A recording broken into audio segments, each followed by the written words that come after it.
Everybody on the bridge, good afternoon and welcome. Welcome to the Public Eye. This is a program where the Honorable Colonel Charles and myself talk about events in Jamaica and the Caribbean. And we try to show what are the arguments for and against whatever the proposition is. We do so with good humor and fraternal feeling. The two of us are deeply into politics, but we're beyond politics, because there's principle and there's imagination and there's prospect that's there too, through and beyond. So we're happy if you can join us on the bridge. A bridge is a place, you see, where people of all different persuasions and backgrounds can meet. And the one thing we don't do is throw anybody off the bridge. What we do is to see how we can cross it into a spirit of cooperative energy and of determination to make life in our archipelago more fruitful than it has been in the past. We're Caribbean in perspective, we're Jamaican in emphasis. Our WhatsApp number is 876-551-5782 and our studio line is 876-676-4996. The Bridge 99 FM, available on a mobile app from the Android Play Store and the Apple Store. It's capital The Bridge 99 FM, a unique feature in mass media, linking with Caribstar and the iHeart network in the United States, unique in every respect. So, for the first half of the program, I'm going to ask Mr. Charles his reactions to the local government election which took place in Jamaica 2 days ago. The results aren't final yet, but the indications are. And then Don Anderson, the respected pollster of Market Research Limited, will join us at about 12:30. I want to ask him a particular question. It is, what are people telling you why they are so apathetic? Why is it that nearly 70%, indeed 70% of the eligible voters in Jamaica did not bother to go and vote at all? And that's part of a pattern. And it's at best static and at worst getting more aggravated than before. And then later on in the program, of particular pan-Caribbean influence and interest, Ambassador Baron Blake, a longtime diplomat within CARICOM for Jamaica, reacts to the Caribbean Development Bank and the other international agencies telling us that the region needs to export more. Well, export what? And what are the impediments and what are the advantages that we should look forward to? So we have an interesting program for you. Mr. Charles, greetings. Greetings, my brother. When we left here last week, you asked me to predict how many people from the amount of voters registered would vote. Yes. And I thought we were settled that we would get 30. Yes. And we got slightly less than that. We got 29%. Yeah. Now, what bothers me, and I've been fretting since, is that from that 29%, and I'm dying to hear from the pollster, what percentage of that you think are the new generation? I didn't say young now, Okay. The new generation, but we can put it all the way up to the professionals. Yes. And the new generation, young, a little younger, getting up there. Who is it that should be carrying the fight for security, for justice, for the political system to guide the country? We have a problem. If you talk about 29%, and I recall saying to you some time ago that the largest voter out turn that we had, what I think 80% once, just after 1980. 1980. 1980, yes. Just after a period of rough time. Yeah. And then at another time we had, I think, some in the 70s. Yes. Rough time. Yeah. So 72. My wife is asking me, is it because people feel more comfortable?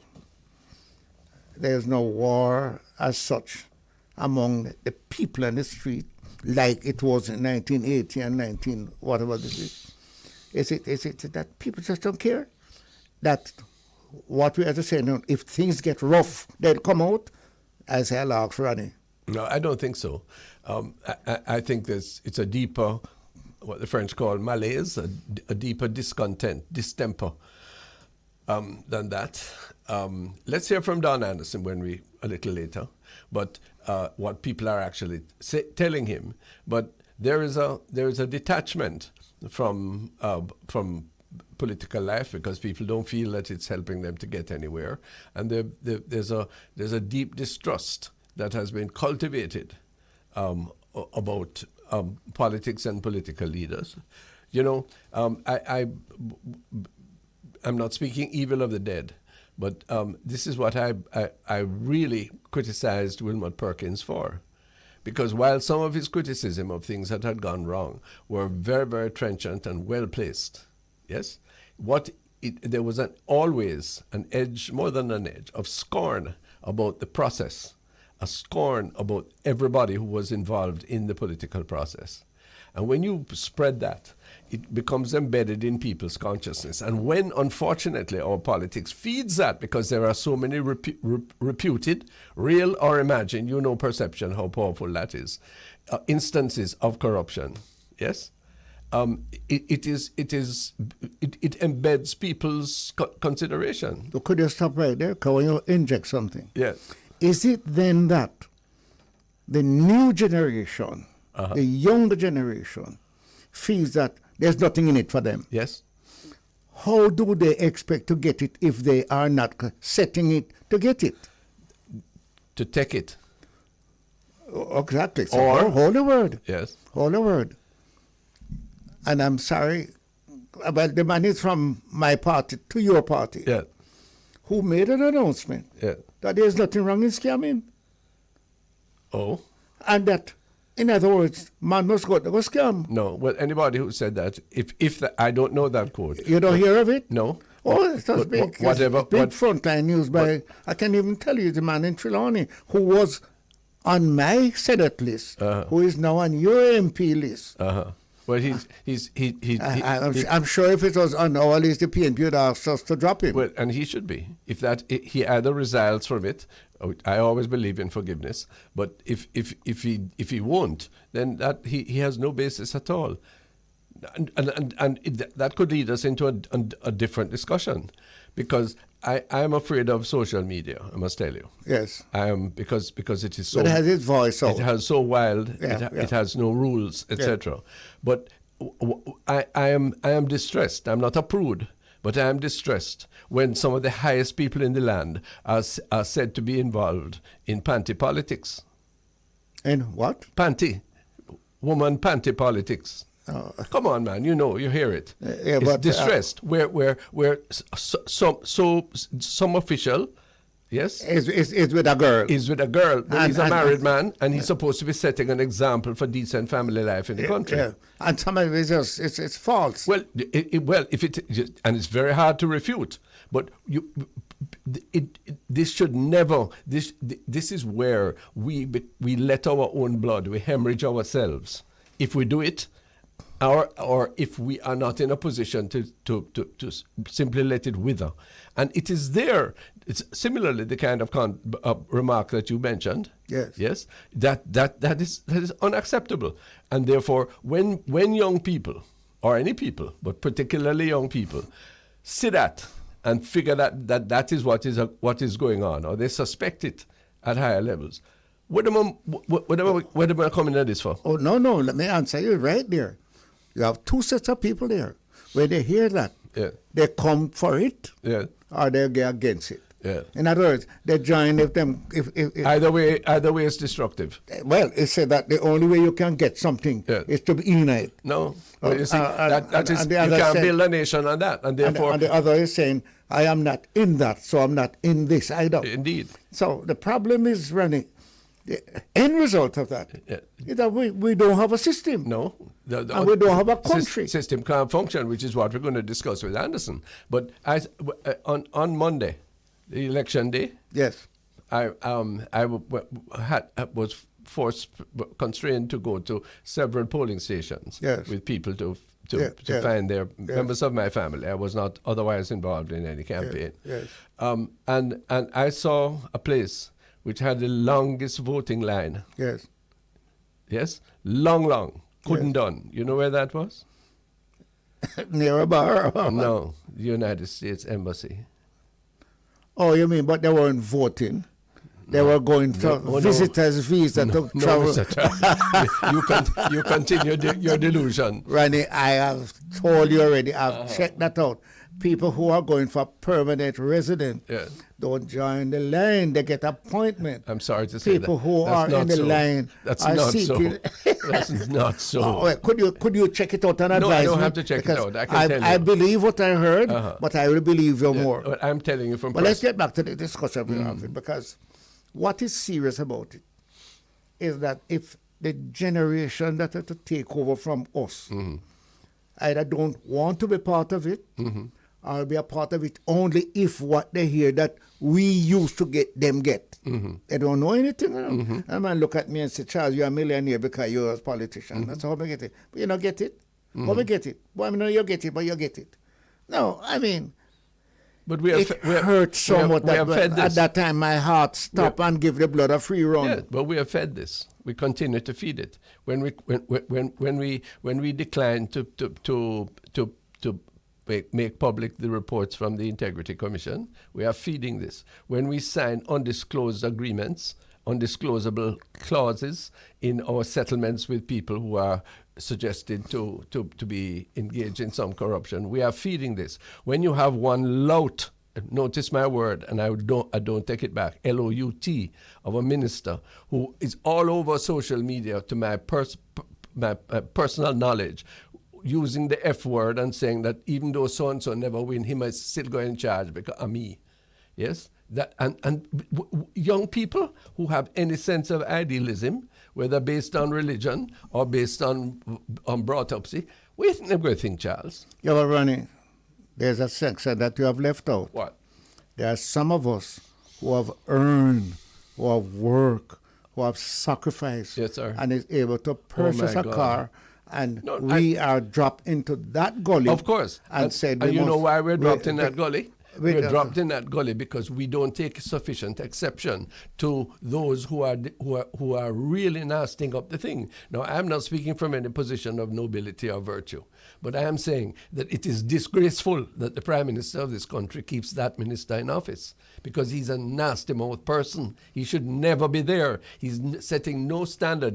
He's a race to the bottom. Well, Similarly, let me correct you on a point. How can the Prime Minister keep that person in Parliament? The Prime Minister can only take him out of his cabinet. Of course. Cannot take him out of Parliament. Parliament is a different matter. Yeah. It doesn't end there, because the Prime Minister or the leaders of the two political parties have very clear power to determine finally who runs and who doesn't run. And they have said it. But then they don't use it. You have people who are letting down the side, whichever side it is. And I'm not being a prude. All I'm saying is that if a man, the same way, for example, that Mr. George Wright, the member from Central Westmoreland, raised such public, in my view, almost hypocritical public criticism for what he was alleged to have done with the lady who is now his wife. Yes. Yes. The same way. That the standard of that you're going to live good.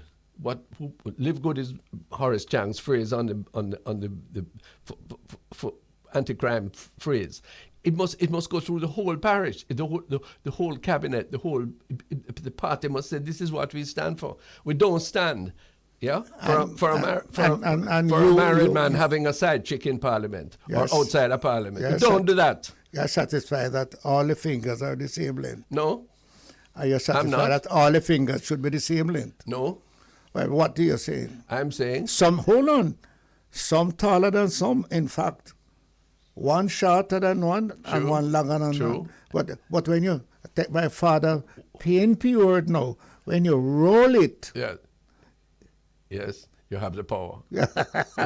Okay, let's go back to the elections, though. Yes. I mean, we're going to talk about the low turnout with Don Anderson. Yes. But let me ask you a question. What's going to be different now? It looks as if the council will be settled by tomorrow, the final votes. What's going to be different in local government after all of the hundreds of millions of dollars that have been spent, all of the five grand that people get for casting a vote or not casting a vote? After all of that, what's going to change when they all swear in? Well, what I need to tell you that those of us who are concerned about the future of this country should be saddened. Yeah. And the reason I am really saddened is because of the nature of the reasons why the people who are not participating is saying. We have a group of young people who don't have no interest. Yeah. They don't have any interest according to them. I have another group which said, unless I get $5,000 for my vote. Yeah. And then you take 5,000 what's from going to- you how is and going- 5,000 from the other and do a vote. How is that going to change? But they say based on your profession, you have two serious professions that can guide me, you know. You're an attorney and you're a parson. So you need to know, tell me. Well, you know my answer. My answer is that it's going to be very difficult to achieve cultural change. But what we have to do is to be in a position where it is so crucial and serious an issue that what we need to do is for the two party leaders to recognize how porous their victories are and how limited is their chance to do anything if they keep on this separation. And they need to come together, and then, like many of the people on the street did at election time, and say, listen, we have a serious problem.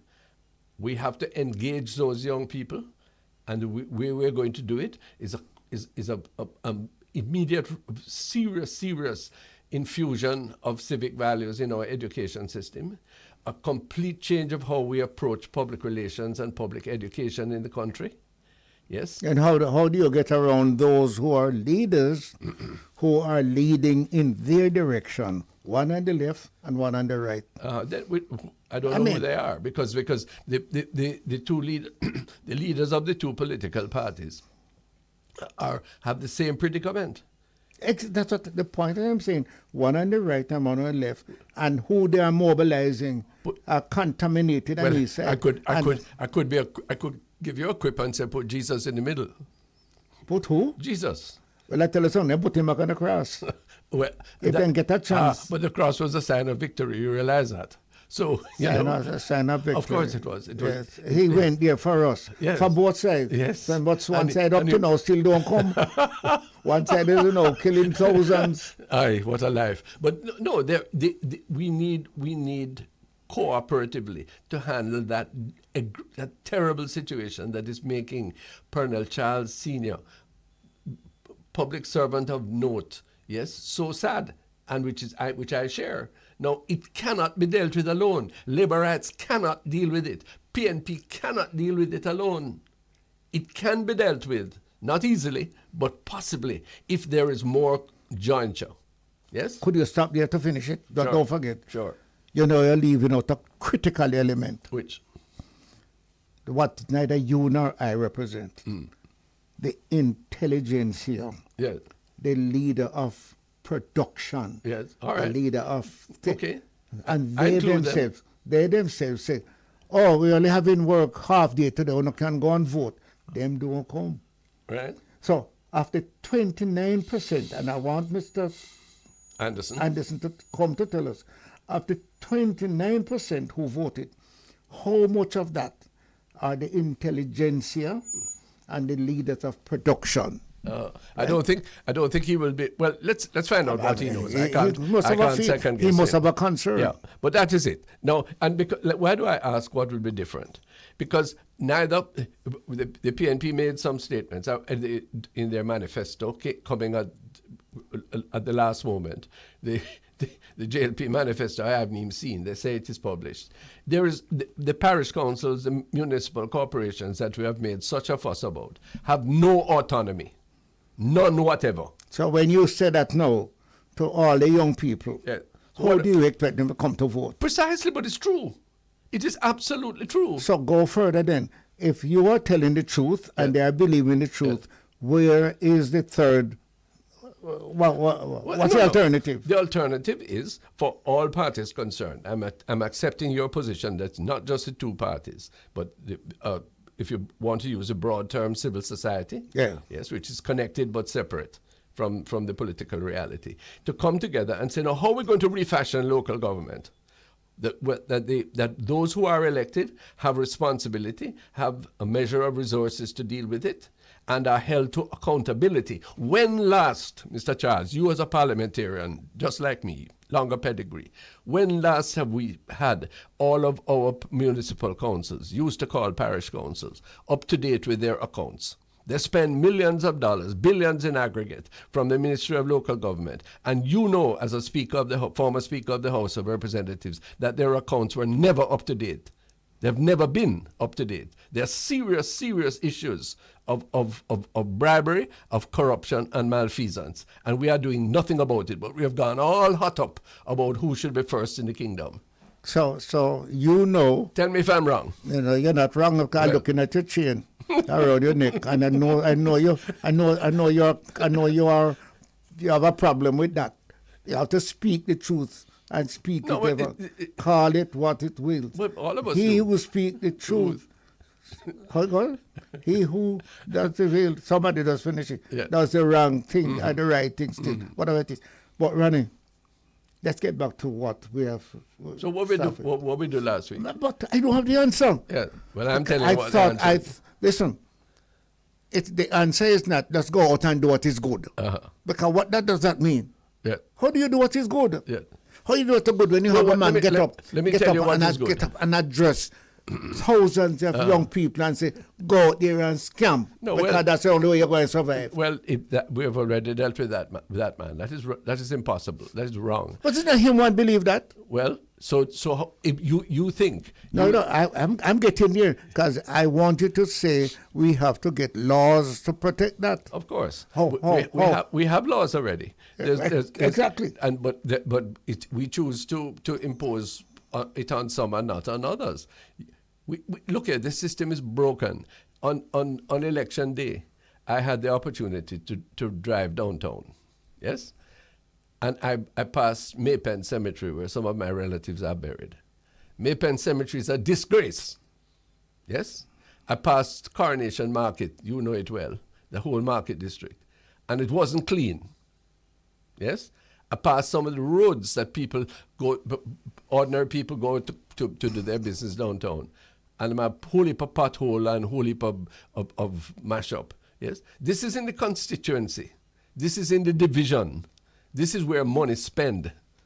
Or money was available if anywhere else. These are the private sector, and the police is headquarters. Well, there you are, sir. So for goodness sake, we can't do better than that. So when we go and hot up ourselves now, everybody have bet money and hot up themselves about who is going to be first in the kingdom. Yeah, but hold on. Andrew said one thing, Mark said the other.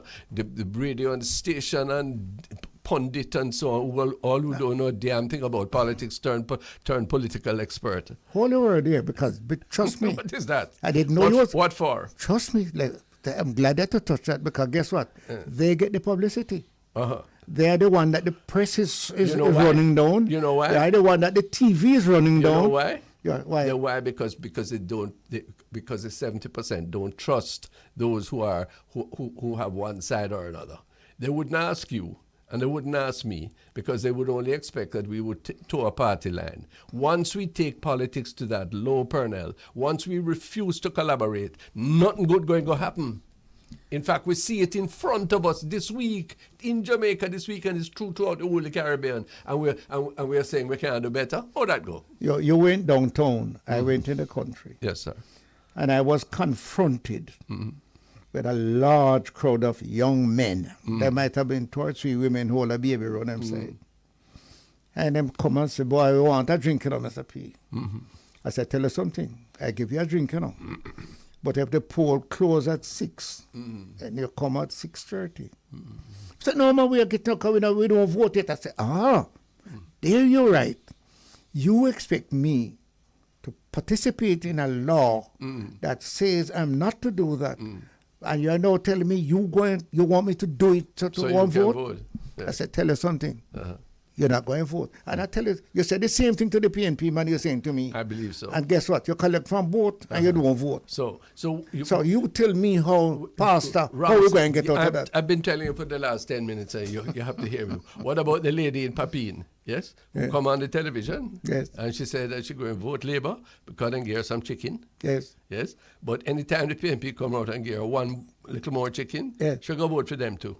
All right, but She'll then, go shift. but that's not different from what I told you happened to me. No. I knock on the man gate. Yes, sir. And they ask him, son, Yes. which of them out there? So, the green one or the brown one? But you, I know you will agree with me, but can we persuade those listeners, those people on the bridge, can we persuade those who hotting up themselves about local government and what it is saying about national election, where a whole heap of MPs look like they're going to lose them seat on the basis of this popular vote, embarrassing though it is.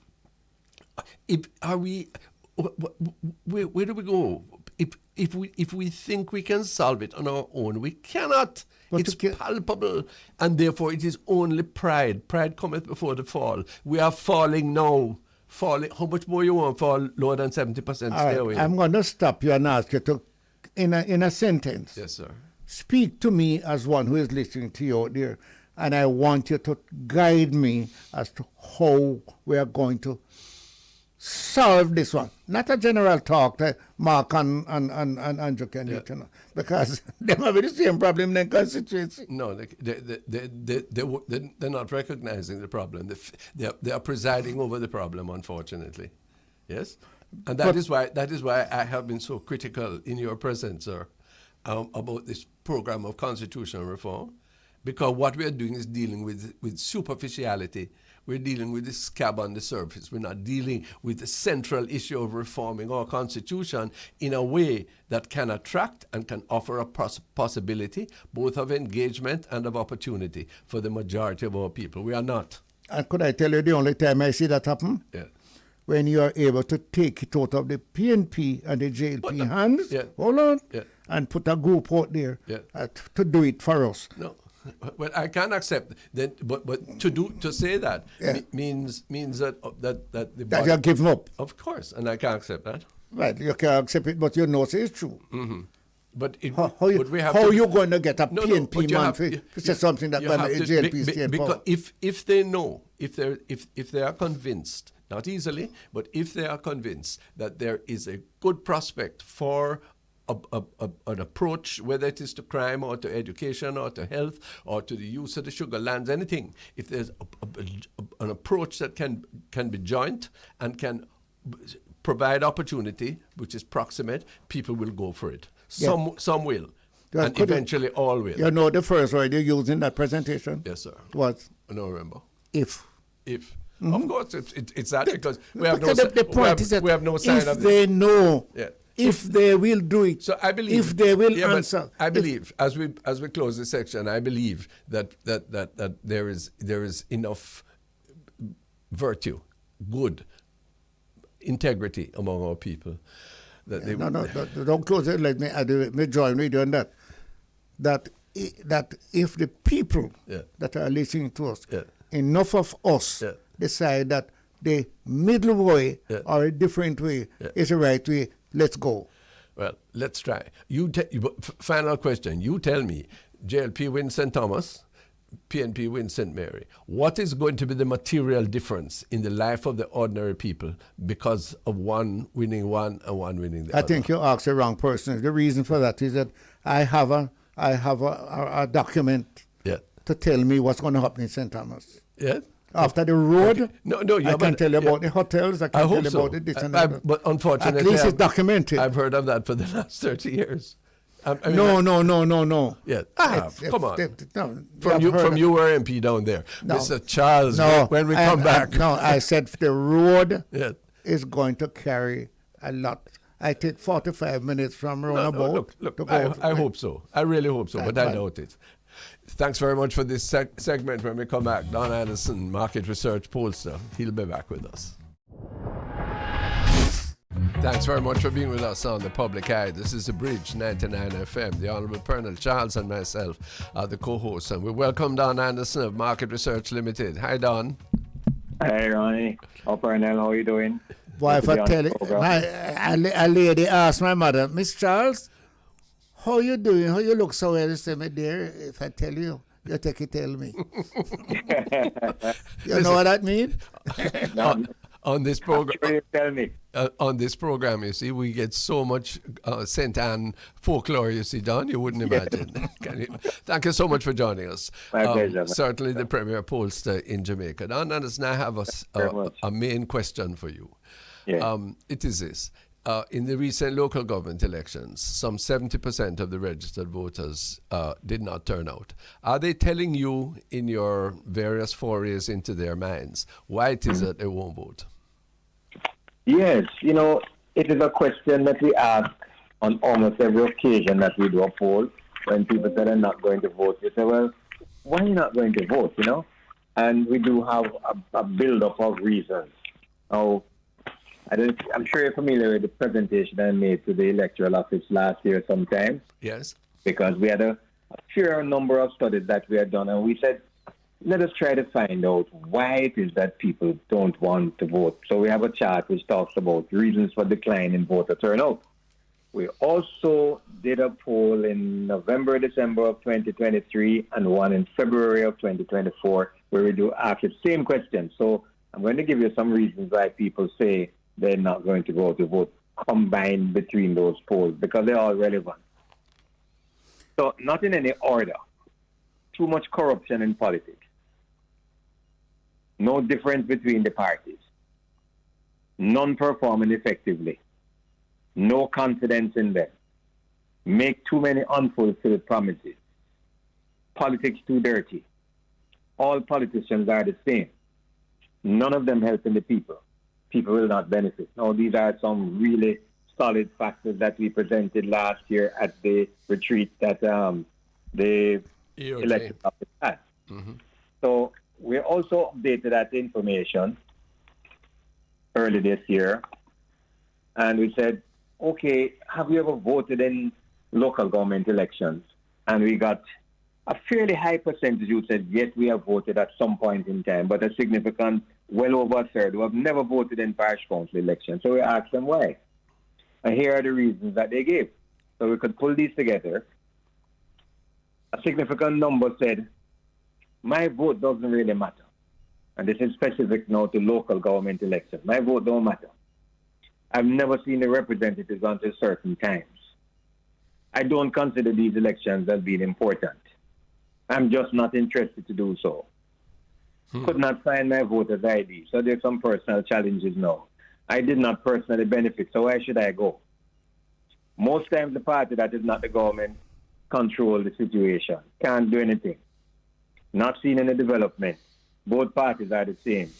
And so on. So these are a range of reasons why people are not going out to vote. And quite frankly, the 30%, 29%, 30% that turned out on Monday, I find it absolutely surprising and shocking and distressing because there's so much activity that took place prior to this election, so much campaigning, so much media emphasis, the presence of the leaders in the communities. Yes. And yet you have no higher turnout than you did in 2016.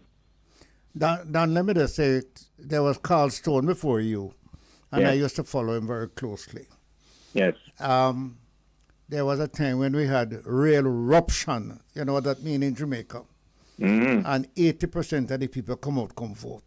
Exactly. And at a time when we have hell popping in the street, 70% come out to vote.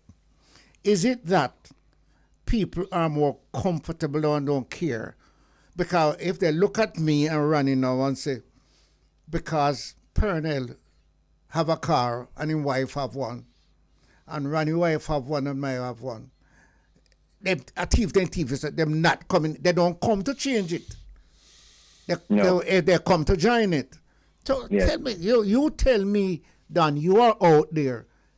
This system that we've been fighting against and the majority fighting for, Is there any hope for the generation that's going to take over from us have any change towards mobilizing, generating to make it better? Not on the basis of the data that I'm seeing. Because what is happening is that for the first time we have over 2 million people registered to vote. Over 2 million registered to vote. The number who turned out to vote is probably about, as we said, 30% on this particular occasion. So in raw numbers, it probably represents 580, less than 600,000 persons.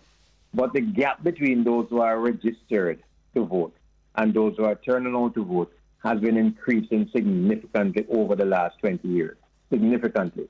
If you look at that chart that I plotted from 1962, yes, where the number who turned out vis-a-vis the number who were eligible to vote was very narrow. When you look at it in 2020, that gap is so wide, it's a yawning jaw that you're looking at. That gap is widening.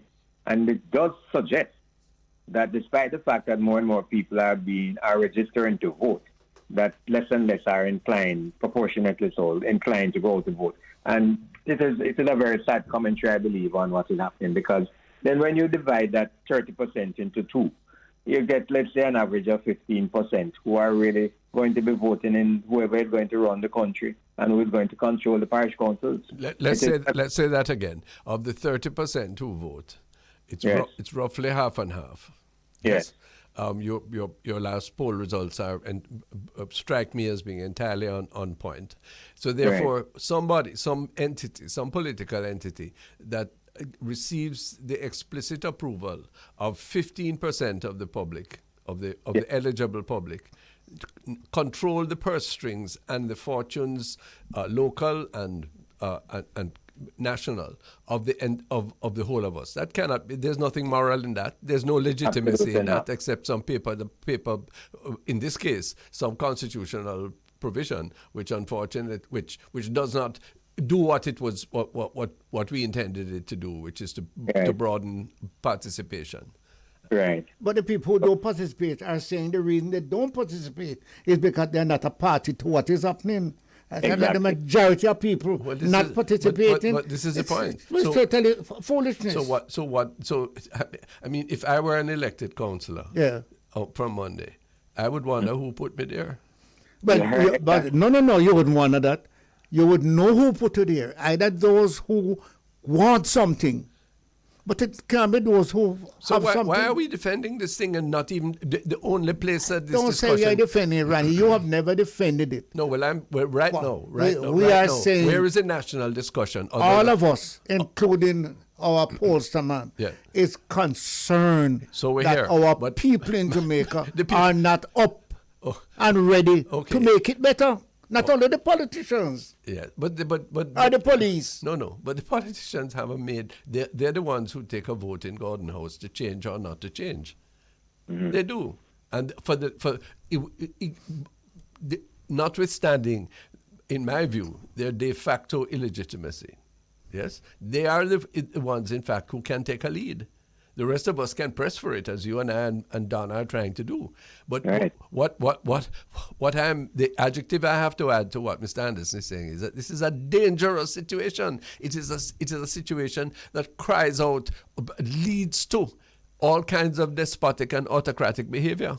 Well, it bothers me that the only time it has changed previous to this was when there was a serious problem in the country. Which makes it worse, because that means... So I am asking Dan to tell me, does that mean... You have to have ruction before you get participation? No. No, but... We should hope not. But we're not trying. Who is trying to persuade people that all politicians, I'm using Don's reasons now, all politicians are not corrupt, and that in fact participation in the life of the country, which is presided over by a government, is worthwhile. All of those other things done. Where is the campaign to persuade them otherwise? Let me tell you where the campaign is not. Because anybody comes out to do that, somebody benefit, that is not them. In other words, if you come out and support what is happening now, the PNP would be supporting the JLP. So what? The system. So what? What we want? At the end of the day, we are Jamaicans before we are PNP or That JLP. is you, and maybe I, and done. But you know that the majority of people... But I'm assuming that people are sensible enough to act in their own interest, however diverted they may be. Speak from your experience, Ronnie. My experience is troubling, but I'm anxious to see where we go from here. Don Anderson, I mean, there must be... Let me share a thought. Share a thought, please. When we look at the demographic profile of the persons who are turning out to vote, it is distressing that the age cohort that is least interested in voting are the people who are coming of age to vote. In other words, yes. the 18 to 24 are not being engaged in the political process. They don't see a good enough reason to be. And at the other end of the scale, where we have persons in the 65 and over who are falling off the map, so to speak, for want of a better word, that number, the number of persons who are interested in voting, is dwindling for that one of those reasons. The age group 18 to 24 are not being engaged. They are the ones who are least likely to go to vote. And the older persons who are more likely to go to vote, of course, some of them are passing off and so on. Okay? So it's a huge challenge, a very huge challenge. Now, I must tell you that I believe there's interest at the EOJ to find out after the dust settles on this particular election how they can actually begin to engage the process and get more people involved in voting. But I don't believe it rests there. I think the political process has to change, and somewhere along the line, both parties, or even the third party, whatever, politicians would have to try to find means by which they could engage more people and convince them that it's worthwhile becoming part of the process. But here is one major problem, though, as far as I can see from the data. Then I have also done over the last 4 years have indicated that people believe that corruption is a way of life. And when you have that kind of sentiment... People believe that corruption is a way of life. Exactly. We have done some studies for the National Integrity Action, for the Ministry of National Security, and for Transparency International. Yeah. An average of 75% of the person that we interviewed in all of these studies say corruption is a way of life. Now, when you have that situation, it says that people say, I'm looking for what I can get out of it. In other words, not everybody wants to define corruption as what you are defining it. No. Yes. The man is saying that if when me have to get something, I'll do my work for it. But that's not corruption because you have it and the other man will get it. I mean, it comes down to a real problem, Don. But I'm looking for, out of this interview, some solution, because if it's not coming from people who have the experience, have the data, as Don Anderson does, which gives him a perspective, and from the two of us, we have, who, despite all failings, have long experience in the political fields, then where is it going to come from? It's not going to come from the floor of Gordon House, I can tell you. Can I take the first move on that? I have sat down up to midnight and I have studied the political system. And I am satisfied that who we have in the system now cannot make it, will not make it better. Why? It is competitive, and the left is not going to say the right is right, and the right is not going to say the left is right. I can't because accept that. it means they get vote. No, Ronnie, it's as simple as that. If you come out to say... Yeah, but then you're concerning your grandchildren to a But they're wasteland. not concerned about grandchildren. That is why the grandchildren and the So we have to do great-grandchildren something now about it. not interested in it. Don Anderson, the longest the longest voting line that I saw on Monday, yes, longest couldn't done. You know where it was? In front of the U.S. Embassy. Okay. I love that. You're correct on that. And you know what, Dan? He Yes. did not object to those people seeking cover under a different system. That is not as good as ours. No, Yes, it has. I They agree say it's it's not as good as No, ours. I accept that, but it has other advantages. But It that have is the financial reality. advantage. So Don Anderson, the extrapolating a little bit now, because both political parties are one more explicit than the other. So the local government elections as a a referendum or a prelude to the general elections. Yes. But when I have done some arithmetic on the divisional results in particular constituencies, plenty of the MPs in those constituencies, their corner is dark. It certainly looks that way. It certainly looks that way, you know. Unless there is a huge additional turnout at the general election. And from your perspective and the trends that you see, is that likely? You know, I am worried about the turnout for the next general election. I tell you why. This election saw the level of campaigning and of a general election. Yes. And basically, what my data indicated was that we may very well get up to close to 40% turnout. But up to the preliminary count, we're looking at 29, which is less than the last one in 2016. Now, what is the hope that people will turn out in great numbers? I don't know. It seems to me that both political parties have a lot of work to do to get their base, and not only their base, but to get uncommitted voters saying yes or no, I'm going to vote for you. And that is a big issue. But against the background of how the current political environment is perceived, this is a tall order. Well, I have a further question then, sir.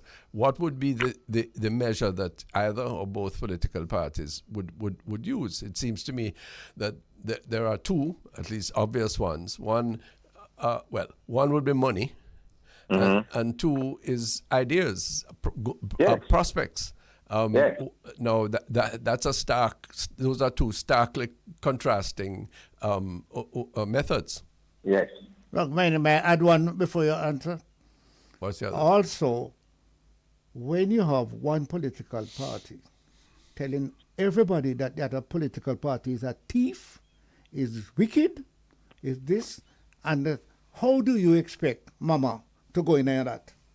How do you expect my grandmother to join on in that? It's not your grandmother who is interested in. We're interested in. But you understand the point I'm making? If one party don't stop cursing the other and join to say, but that is exactly. But what are the prospects of that done? Because the whole campaign and the data is to excite bases, the base of both parties, and the base of both parties is sorry about that. The base of both parties is antagonism. Well, we're having some real static here. Eh? Don Anderson, are you there? Seem to have lost him. Yeah, but ask me the question. Yeah. That, Danny, let us look, Rani, what's the future? The future can only be... No, that's what it can only be. As is now. No, I'm pessimistic. Is there a future? No, there isn't. It's quite clear, don't you see it? The number of people who are opting out of this system, yes, is increasing. This is what Don Anderson is saying. What the hell is preventing Andrew Holness and Mark Golding from seeing this? Why do you think Mark Golding and Andrew Holness can bring the people out? Because they're out there. No. Cussing or not? What are you talking about? But they have to stop doing that. I have never seen... The same way you and I stop cussing each other. Because we're too mature and we recognize that that was not taking us where we want to see people go. You know what a man told me? What? Say it's because me and you alter it why we can't talk. Well, and that is not true. No. Because I told him we've been speaking from 15 years ago.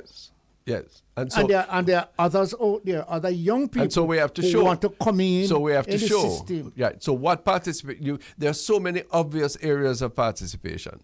For example, if the budget has been laid, suppose this year we had a really consensual budget rather than an antagonistic one. How are you going to get a consensual budget? Sit down. I would like to have the opposition spokesman on education sit down with the Honourable Fable Williams and say, look, no, can we make sure that what we have is being spent in the way that is really going to transform education? I want to tell you why you won't get that. Why? Because at the end of that discussion, it is Favourable Williams who is the minister, and the person who joined her, they are going to say, she hold it. No, but there's another one. Don is back on the line. Don, what hope do you see for the future? You're a parent. You're a citizen. You're not going anywhere. Neither are we. No, you see, it's a huge question, if you're on it, and the bottom line is The current environment is one that has confidence in the political system. So somewhere along the line, we have to find a way to convince persons that the system is cleaner, better, can provide for me. But who is going to take that message? Because we're in a very competitive environment where everybody wants to get in there to control things. And rather than get people out to believe more in the system. So that's a huge challenge. When you aggregate the data that you have, is there any sense among the doubters, the people the 70%, is there any sense that they would feel better if there were more collaboration, more jointure in public policy? Not hearing you. If there was a picture which suggested that,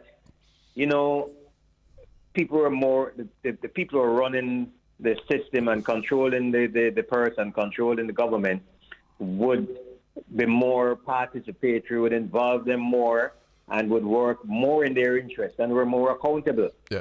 I think that would raise the levels of confidence to, maybe get 40-45% of the persons coming out to vote. But when we look at the last general election, we had 38%, albeit during COVID, yes, but I don't think COVID had a major factor in that downturn. I don't think so. No. So I believe the thing would have to come from the political process. Dan, let me ask you. Let me just get a clarification, Pernell, please. What do you mean it has to come from the political process? Well, politicians have to go out and convince potential voters that it is worthwhile doing so. Right now, not a lot of conviction. It's worthwhile going out to vote for various reasons. Yeah. Mistrust of the system, not going to benefit from it. Politicians aren't accountable to anybody after they get elected, it would appear, and that, it would really require a concerted effort to convince them that this is really worth the company. I got you clearly, Pernell. Dan, let me show you something. When last have you heard a private sector major grouping calling on the people of Jamaica to help choose a government? When last have you heard the producers of wealth in Jamaica talking to the nation? Have you ever seen a broadcast? When last have you heard even the churches coming out in a joint thing to the nation, the Christians, to participate? The back way. So why are you blaming them? Why you blaming them? They are ordinary citizens like us. Why you didn't blame Jesus when him face all of the thing then? Jesus is quite different. No, but that's what him say you are here for. Yeah. You're here to face the bullet. I'm all for that, but you can't, listen, the major problem people now are the JLP and the PNP leadership. No, Ronnie, that's right. I disagree with you. You're ducking. No, I may be ducking. I may be going to the bathroom. But let me just say this here, Ronnie. This thing is bigger than the two PNP leaders.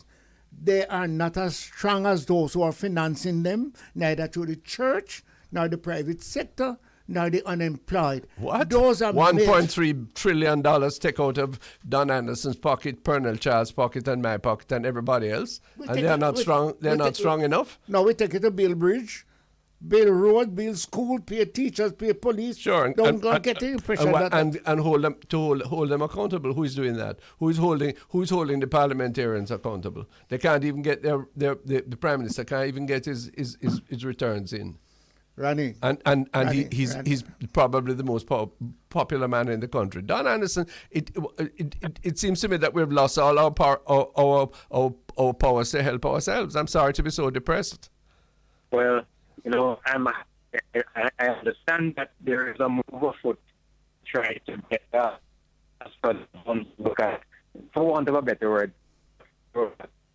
I didn't hear that. Say it again for me. So look at where are we as a people? What are the values and attitudes that know? Yeah. Not hearing at all, so you seem to have changed your position, or the phone isn't working, eh? Such a pity. I don't know. Yes, we're hearing you now. Good. Okay, I'm saying I believe Last word. There's a plan afoot to do something like a values and attitude study. TJ, so here. For the last 20 years, we've been on that. It might be the same kinds of thought or even words, Yeah. but I believe that something is being done, and I've been approached in this regard. Good. And find out how to drive more national pride and national involvement among the people. Yeah. And I hope that something might come out of that. Well, I believe that it's not going to change unless there's a definite and deliberate to change the mindset currently. Don, thanks for your realism. That's the best we can hope for in the circumstances. That's your forte. Much obliged for your company today. Keep My going. pleasure. Don Anderson of Market Research Limited. Thank you, Don. Finishing this segment of the Public Eye on the Bridge. We'll be back afterwards. Thanks very much for being with us on the Public Eye. This is the Bridge 99 FM. At about 1:15, we'll try and join Ambassador Byron Blake, the retired CARICOM diplomat, to discuss the Caribbean region, its economic prospects, and many other aspects of our life in this region, particularly reaching out to the Caribbean audience on Caribstar and iHeart in the United States and diaspora people anywhere and everywhere. We talk about particular things, but all of them have meanings for us all as a Caribbean people. Before you go on, Yeah. I want to invite many of our diaspora people who are listening now, and me and you to join here to make an appeal to the generation that's going to take over from us. Yeah. That if they enter the system as is, they cannot be better than we are today. The PNP is not going to tell JLP to do good, and the JLP is not going to tell PNP to do good, because it's a competition. So who are we going to live with? That's you know why we choose you to wear the crown? Crown. You'll have to tell us how you think we can do it. But you know, this one thing that brings us all together, you know, is we really want better for our children. And we there's no hope if we continue this way for the majority of it. But most of our children tell you already where they're going. Well, do you know, then what V.S. Naipaul is right. We're a mimic society. All we can best do is just prepare people for exodus and for serving and other people. You know, this is ridiculous. God could never have made us and cultured us for this. We're too bright. That's intellectual slavery. Which is playing out. Because we become teachers and doctors to go and work Serve for somebody else rather than those who train us to be what we are. Yeah, and the difference is every analogy limps, but that is too true. Just what you've said. But the difference is that this slavery is voluntary. No, but we voluntarily choose to go. Well, we can't really. I hear a man bawling out. You call it slavery, sir. That's how we get our money. Yeah, but you see, that's not all. Man cannot live by bread alone, even though, you know. Can't live without it. No, but that's not what our fate. We can do better than that. We divide ourselves artificially in terms of political persuasion. It used to be more so and still is to some extent in terms of religious denomination. I couldn't care less whether you worship on a Saturday and I worship on a Sunday or vice versa. You know, I will come and worship with you on a Saturday any day, and I'm really not. You're contrary to who we're worshiping. Exactly, and I'm asking us. Whether it's the brother with his long beard, or the brother with his bald head. Yeah, and if him want to call Jesus or Jesus Jah, it's fine by me. Doesn't change my own sentiment, but what it does, what I'm anxious for, is some basal unity that encourages liberty, and it takes us away from a culture of depression and death. Now, let me tell you something I don't think you know, so I'm going to tell you right now. Tell me now. There are a number of young people who are neither PNP or JLP committed members who are confused as to the way forward as we are. I am choosing you now for the next 2 seconds to say something to them. Yeah, I'm saying to them that we're a blessed people and that, in fact, they have tremendous opportunities here. and that they can, if they engage in principled activity, whether it is in commerce, whether it is in social activity, or whether it is in political life, they can make a living, they can live more comfortably and with less stress than anywhere else in the world, and that they should choose to put down roots here. I see Jamaicans who go abroad and they earn a whole heap of money, and they work themselves to a frazzle, and at the end of the day, they have 3 fridge and 6 microwave and 12 car, and they have they're dead same way. They have no happiness, they have no leisure. It's very, very difficult. Not everybody is like that, but we are here. We have a good opportunity if we would only get out of our own way. Yeah, but you see, I don't want you to end by saying, if we only get out of our own way. I want you to tell them how you think they can get out of the way, get up off of where they are now. Well, I would like you know, I'm tired to repeat this. My view is that if you had a national policy where every young person had a measure of training and national service as a way of socializing them and directing them towards functional activity and good values and attitudes, we would have dealt significantly with crime and with underproductivity. And we could have that. The government of the day, I give them credit, as you know, for that Project Hope.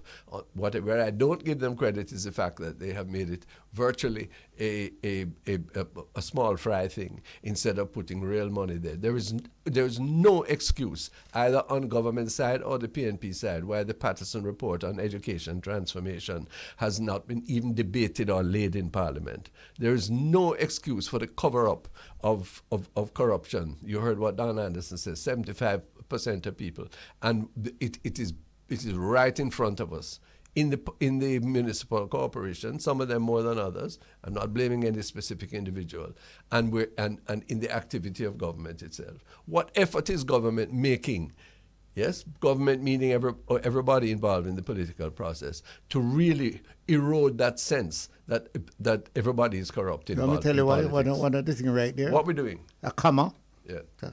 Because right in there, they are pointing finger at each other and blaming each other rather than deciding that together we can do something. Can we stop that? No, we could stop that. You know, we could when the ship is going down.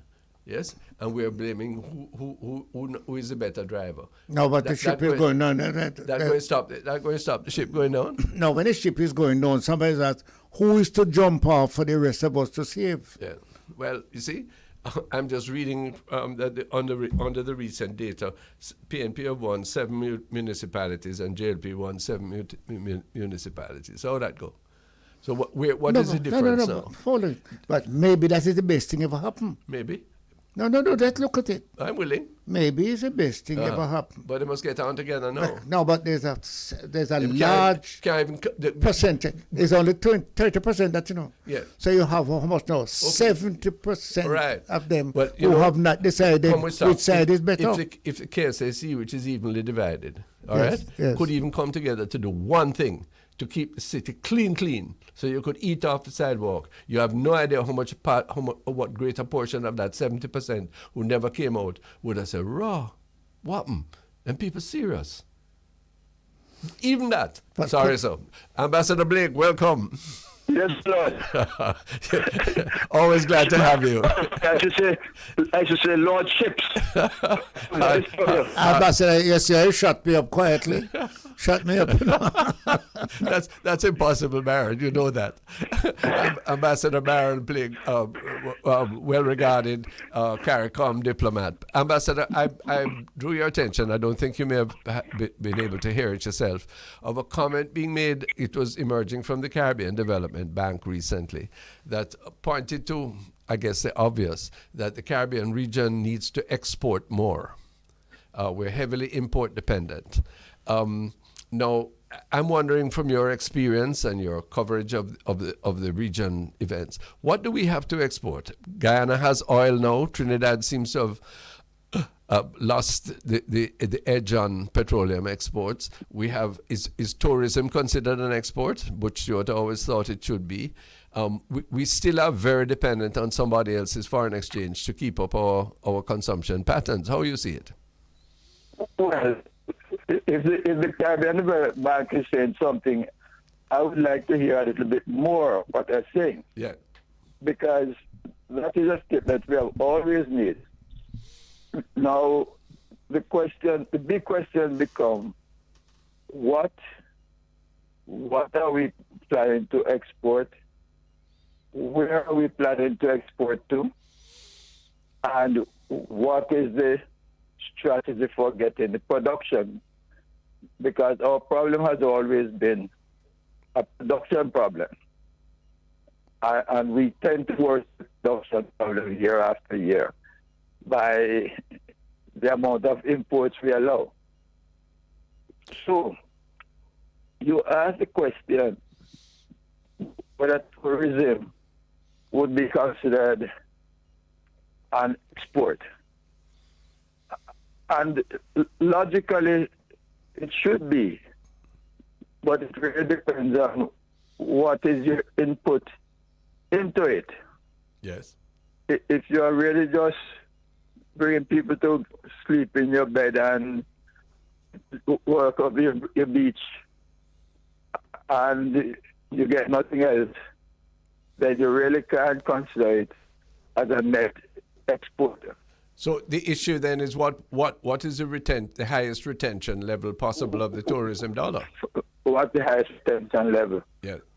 Of the tourism dollar? No, the minister says that it's probably 40%, and he should know, and that this is fairly good compared to the Latin Caribbean and I suppose other places. Hope I'm quoting him correctly, but my view is that this is insufficient. If you tell me that I'm good compared to bad, yeah, then all right. That's your comparison. Yeah. The truth is that, and in fact, when he tells me 40%, I want to see how he gets to 40%. Yeah. But even let's assume the 40%. All right. If you are able to hold that over time, all right, you're holding that. But how do you grow that? Yeah. How do you grow that? Well, pause there, Ambassador, for me, because Belize, Guyana, and Jamaica, just talking about the CARICOM countries now, they have land.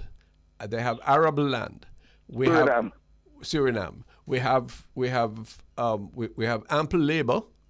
At least we should. Do we? Well, tell me if not. I'm understanding why our capacity to retain more of the tourism dollar, why our food insecurity is so acute, despite all of that. All right. Two things. And this goes back to 1976.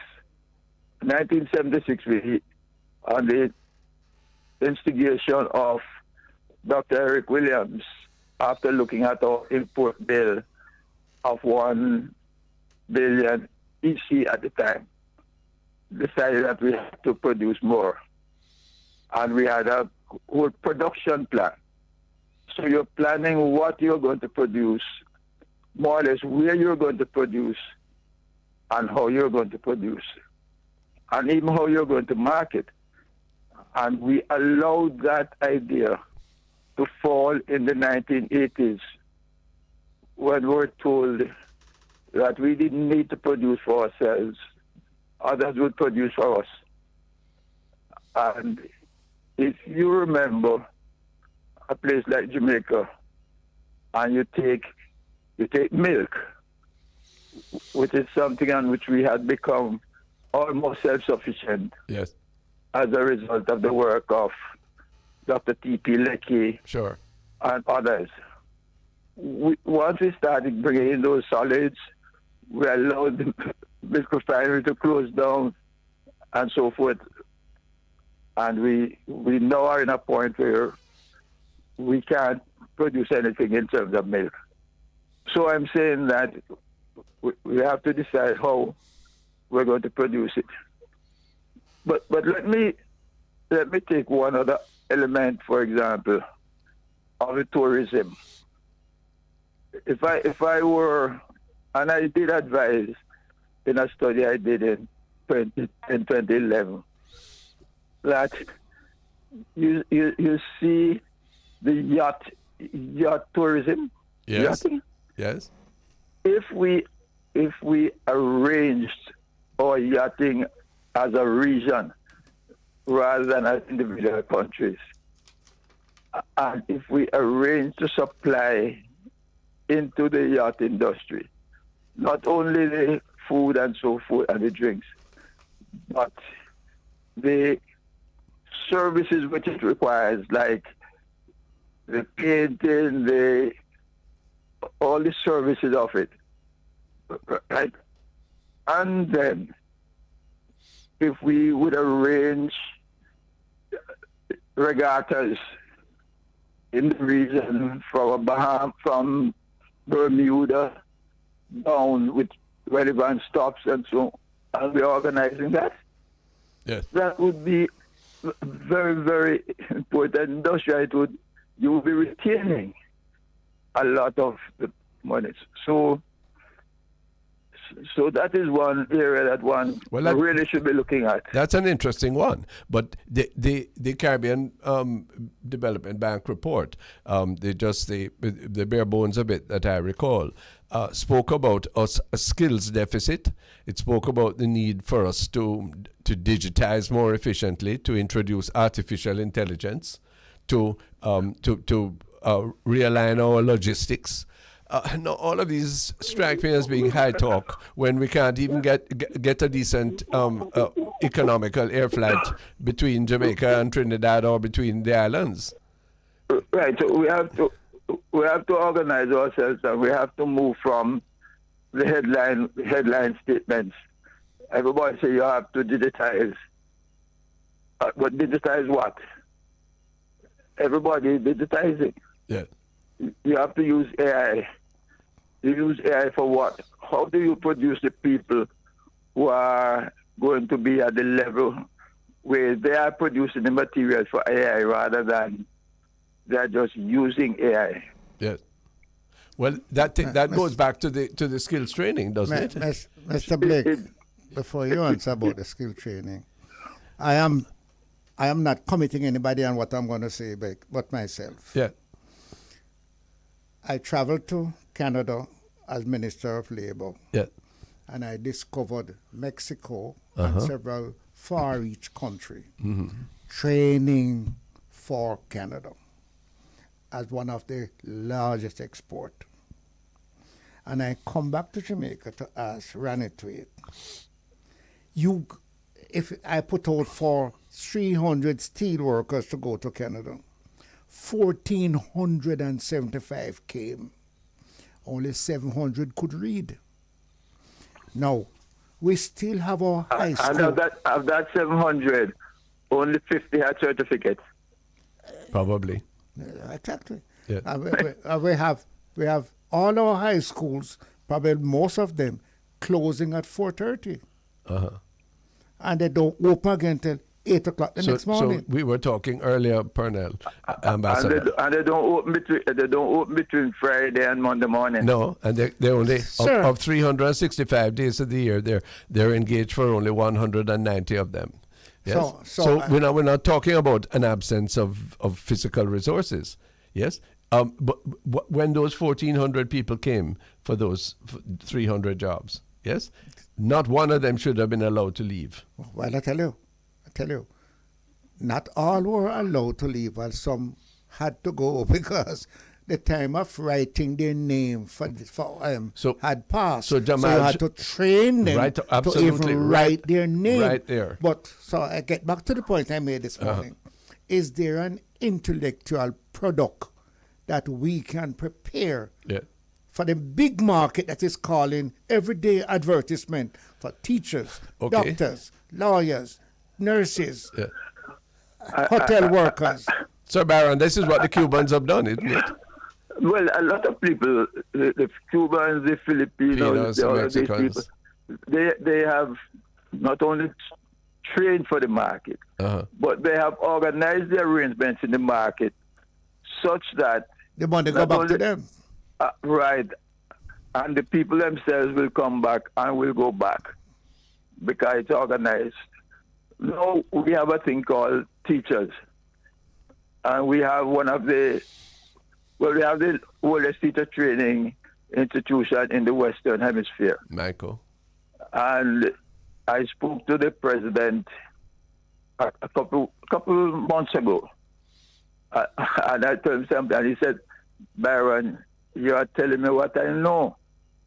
I know if I enter into arrangement with some people in the UK, I could train and I could get resources from them to help me with the training. But guess what? The government provides some of the resources to the micro. And the government says, I can't do that.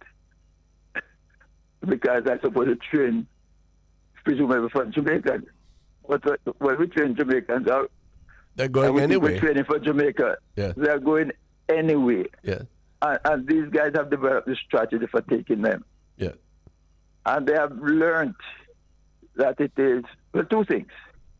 One, you cannot train an experienced teacher. And you cannot train an experienced carpenter. So they are quite prepared to pay a premium to get the one who is already trained and experienced. Yes. Because they don't have any of the casualties falling out from the training. Yes. And we don't understand that we have to have arrangements with them to help to reduce our cost of training, and then also to ensure that when the persons go, the country Benefit. gains something Yes, other yes. than what the person might gratuitously send back. Yes. Okay. I got that. When we come back from the short break, though, Ambassador, we need to look a bit more broadly, if you will, Pernell, because my view is that I am seeing the weakening of pan-Caribbean institutions rather than their strengthening. And therefore, it becomes tenuous even to talk about projects, proposals that can engage all of us to a mutual benefit. And maybe we could say a particular word about the unique opportunities of Guyana at the present time. Ambassador Baron Blake joins Pernell Charles and myself. We're talking about our region. We're talking about how we can see upliftment for all of our people. This is the Bridge 99. Soon come. This is a Public Eye on the Bridge 99 FM to the Jamaican diaspora. Anywhere, we're happy to link you with your homeland. Honorable Pernell Charles and Ambassador Baron Blake join us for this discussion.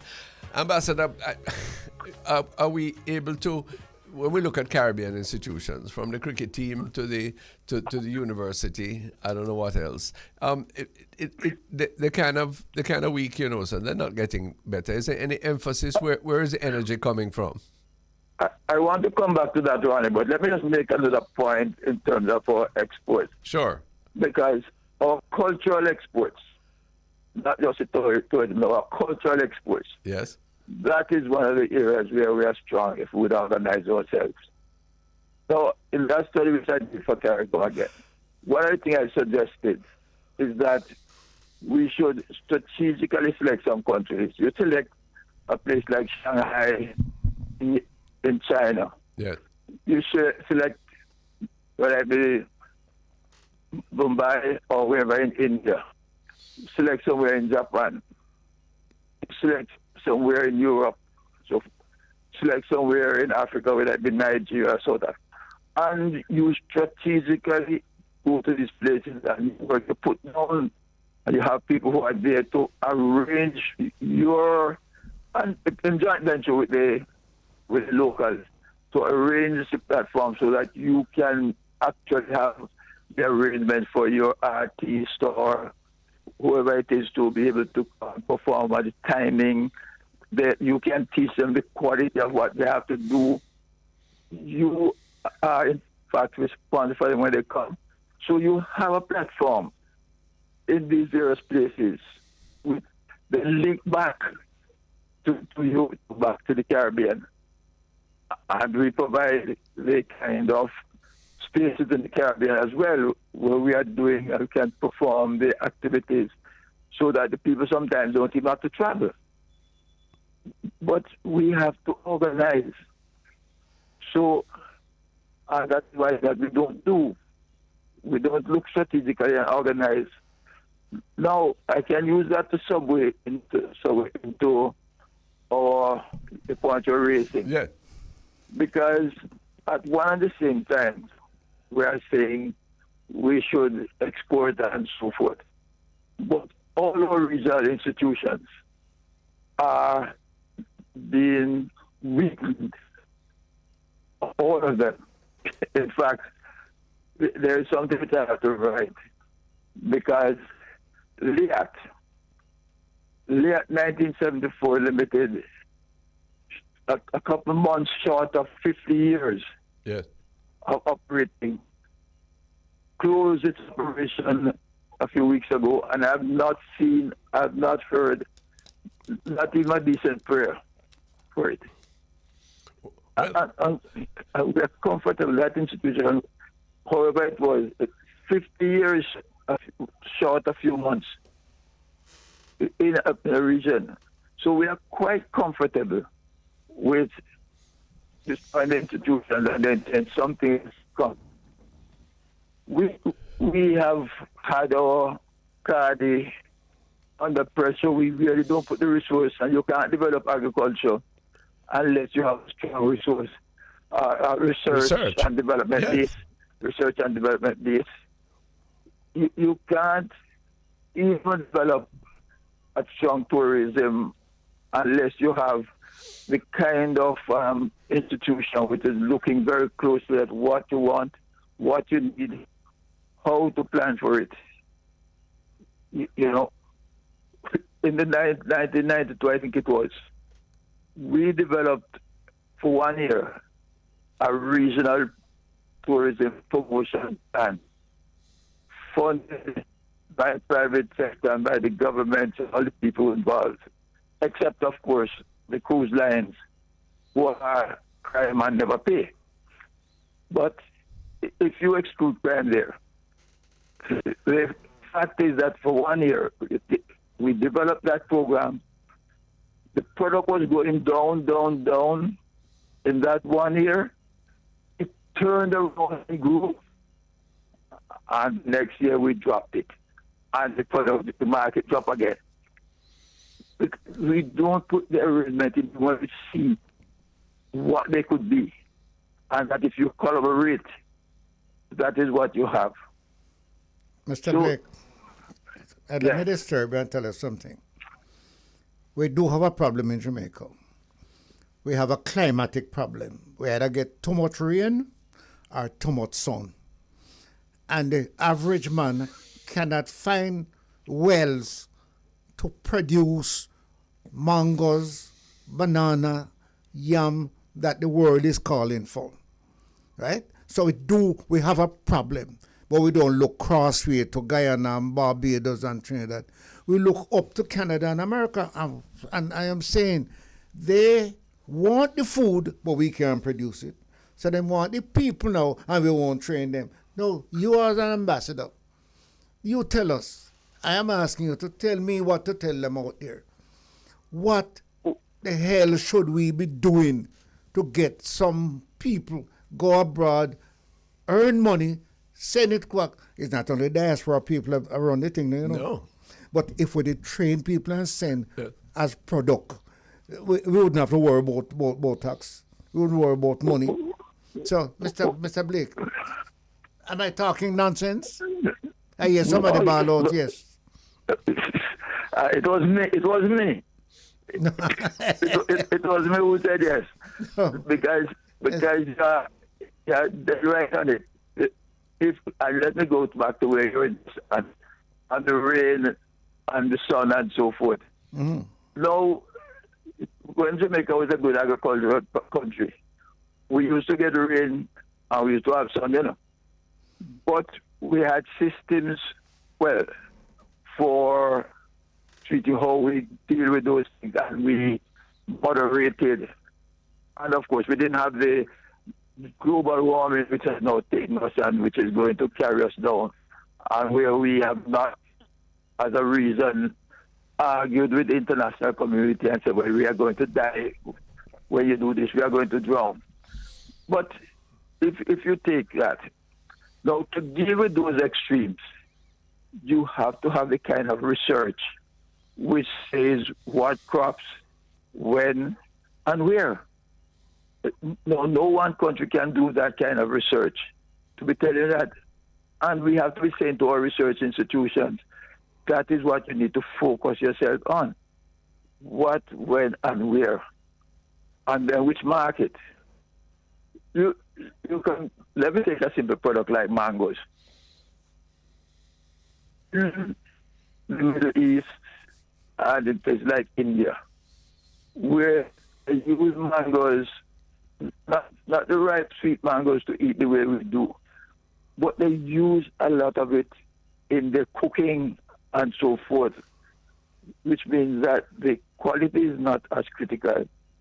And we also have it almost dry. Right? No, we don't look at those markets, as you're saying. We simply try to send mangoes to the U.S. and to Canada. And the U.S. is going to tell you, don't send it here because you're sure Canada will affect our mangoes up here. Yeah, but then... Which is not. So we have to look at those other markets that you're talking about, as you mentioned. Yeah. But we have to organize to do it. But hold on now. You mentioned the study that you did in 2011, did you say? Yeah, 10 or 11. Okay. No, but I mean, so the research is done. There are the information, the policy directions are at hand. Here we have a situation where we have abundant lands that are out of sugar now, out of cane.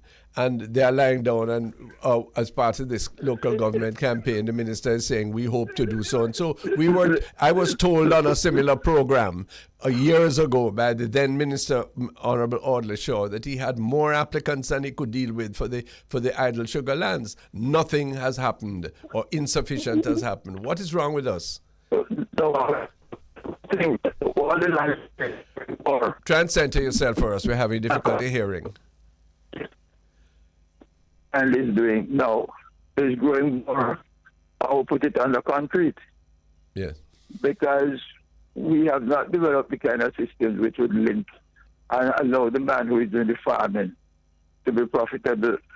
Or if we have a little breeze blow, we say, well, we have to import the same thing for the period. Yeah. And then the period never ends. Yeah. So we are not helping the farmers on the other side. We are not allowing them the better lands to. Every time I drive past, going out, east west, and all these places, and I see concrete and so going up. Yeah. Mr. Blake, I can't agree with you on one or two of the points you make. We had sugar, all at a price that it couldn't continue. We come with pumpkin and thing in St. Elizabeth, and rain come. We couldn't stop it. All kind of thing come. Name it down. We couldn't stop it. I am saying, isn't there people that we can train? Somebody is going to call it intellectual slavery. Somebody going to call it intellectual something in order to train people that they will take. We don't have no problem with budget, When you send people here, they can change the amount of money would come home, The farm workers alone shows that if we get into training, and Randy Tate has been crying for a brigade. That I don't understand. No, man, I'm comfortable with that one. I'm not. Remember that was when I was giving the example of my country. I'm not at all opposed to that, and it's skilled people and so forth. I'm saying that in addition to that, you also have to train and deploy people here to do something that we need to do here. So that somebody don't tell me that we are short of labor and we have to go and import labor. Yes. What? Yeah, it's So crazy. I take your point in terms of training, certifying, and organizing the people. For example, when you train people, you have to train them to also understand that when you go into a man's country, you can't go there and smoke ganja when the man don't like ganja. Or so, you know, Sure. if You have to it's a adapt Muslim, to his rules. Muslim country, Yes. with a Muslim country, you can't go there and want to run down the ladies and so forth. Right? So we have to train them, not Sir. only technically. Mr. Ronald But- Tate was Minister of Education, and I'm going to ask him publicly to embarrass him. How many of our industrial development plants, production plants in Jamaica train 20 people a year in addition to the workforce? How many? I don't- None. Well, None. no. So I am saying, but then, Ronnie- but I want to be to show you a plan. Yeah. I didn't do it or didn't lead it, so I'm accepting some responsibility. We have $14 billion a year that goes, or more or less, that goes to the Heart Trust NTA, and that money should not be taken away from those industrial plants. What it should be done is to be left them with more. them to do the training under the supervision of Heart, so that they simply don't carry it to their bottom line, but do train people up in apprenticeship situations. And interestingly, the Prime Minister said so a few years back, to his credit, but nothing has happened. Ronnie, you didn't give me any credit Yeah. when we discovered that we have hundreds, maybe thousands of workers out in the field who are not certified. Well, We created a certification thing to and certify thousands of Jamaicans who gone. yes. Well, But What is it? I What said- is it that stops us from training the people and get them a break so that they can send back money come here every week? is that the export opportunity that we're missing, Ambassador Blee? That is one of them. But more importantly, and let's go back to the fundamental point which was raised, which is these companies. Now, if you take the industrial belt in Kingston, and we're talking about now, so you're running from Spanish Town Road all the way now out to that part now, that we're East going and to west, Spanish Town, sure. and you East and come back west. and so forth. How many tertiary type institutions do we have in that area? How many big companies we have that once upon a time used to train you? That's where you had, for example,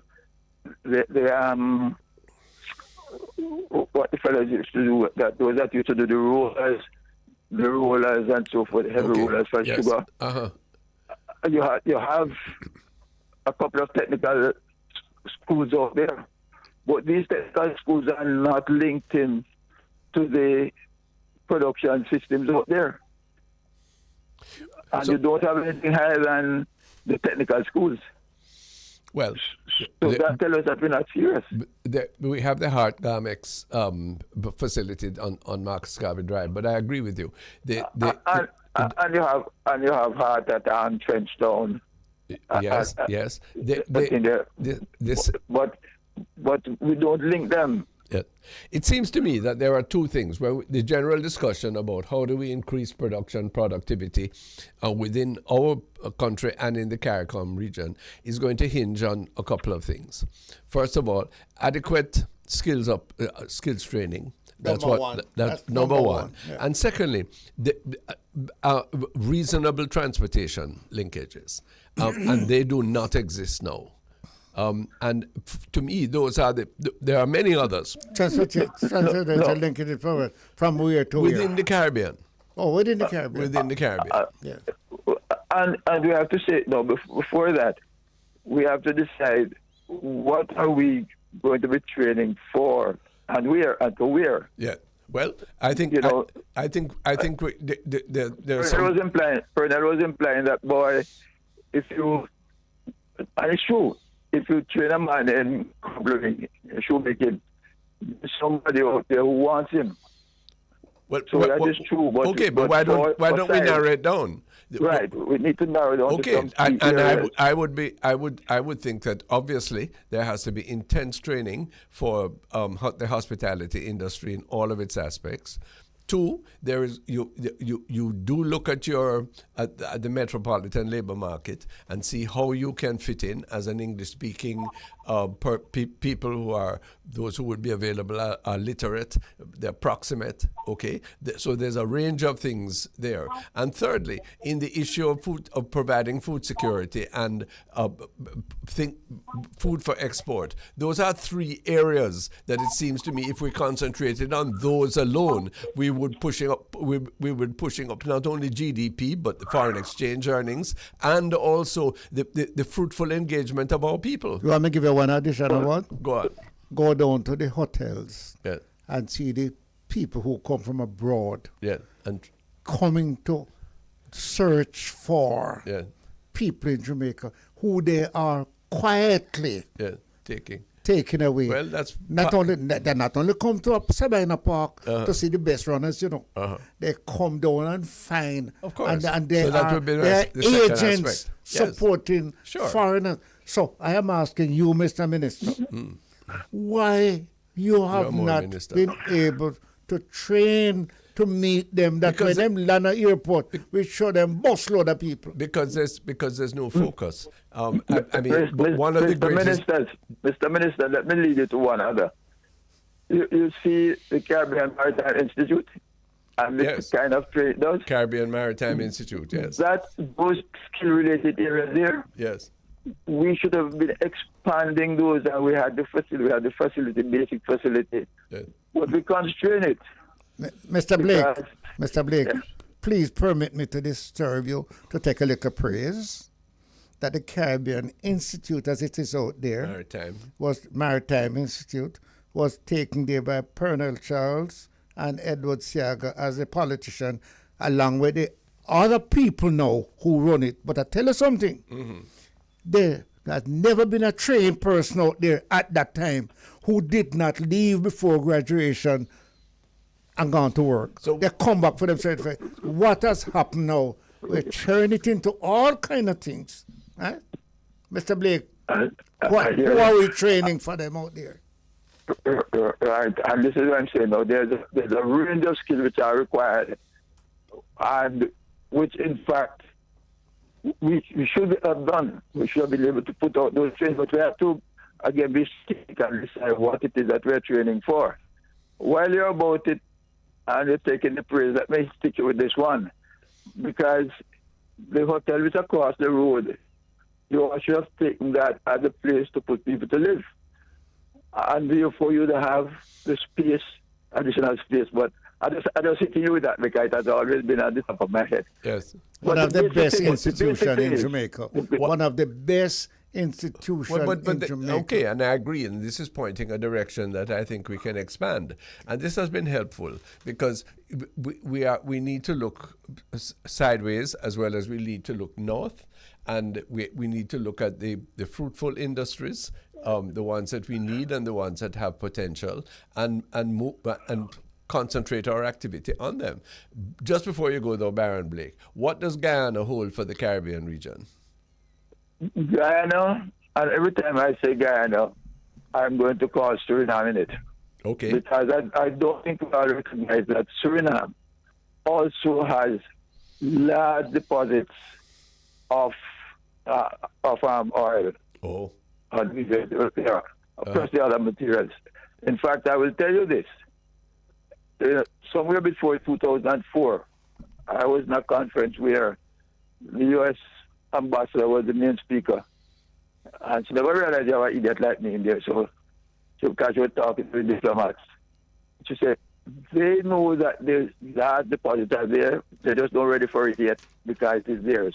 So no, they're collecting it. Now, we have to have the kind of development, the kind of broad-based development. And both Guyana and Suriname have hinted on it. In fact, the president of Suriname has pointed to the question of trying to do some joint developments, which would bring the rest of the region into play. Yes. Because neither of those countries Have anybody living there. I mean, you can count the people by two hands for the two countries. Yeah. So that, and what did that mean? If you don't have anybody, then it means you have even less skills. Yeah. You have even less skills. Yeah. And you have even less entrepreneurs. So we should be seeing those two countries as countries that have the potential for a joint development with the rest of the region, where we understand that a significant part of the actual on the ground is going to take place in those countries. Yeah. But the benefits are going to accrue across. But not by themselves. Guyana's president spoke about agriculture. He's responsible for agriculture. Yeah. The Suriname president spoke about joint development. Take those two ideas and they put them out there and combine them and push behind those two presidents to get those two ideas. We're going to leverage those two sets of ideas, and we are home and dry. Interesting thought, and I hope that we won't let insularity and false nationalism, called it jingoism, get in the way of that. But there is hope, but it needs a focus. I'm disappointed with JAMPRO. I don't know if they've proven their worth, and certainly. But no, we tell JAMPRO that what we wanted to do is to go and look for foreign investment. Yes. All right, yeah. That's what we're saying. Yeah. So in the other side of JAMPRO, yeah. which is the export promotion side, yeah. we have not asked JAMPRO to put any weight on its export development and production side. We have asked them to go and look for the foreign investments, and come and boast about how much foreign investment we have. Yeah, well. So it's not. It's a policy issue. It's not a institutional. I got you. Yes. Listen, thanks very much for your input. Always value your wisdom. Ambassador Baron Blake, retired CARICOM ambassador. Once again, grateful to you. Mr. All Tate. right, sir. Thanks much. Thanks again. All right, thank you, Master Bay. Let me say this to you. I think that I hope I'm not beating the dead horse, that politics has to be removed from some of these projects that we're talking about. You have to get some national leadership, and that is why I still ask the question, what is the private sector doing in helping to train people?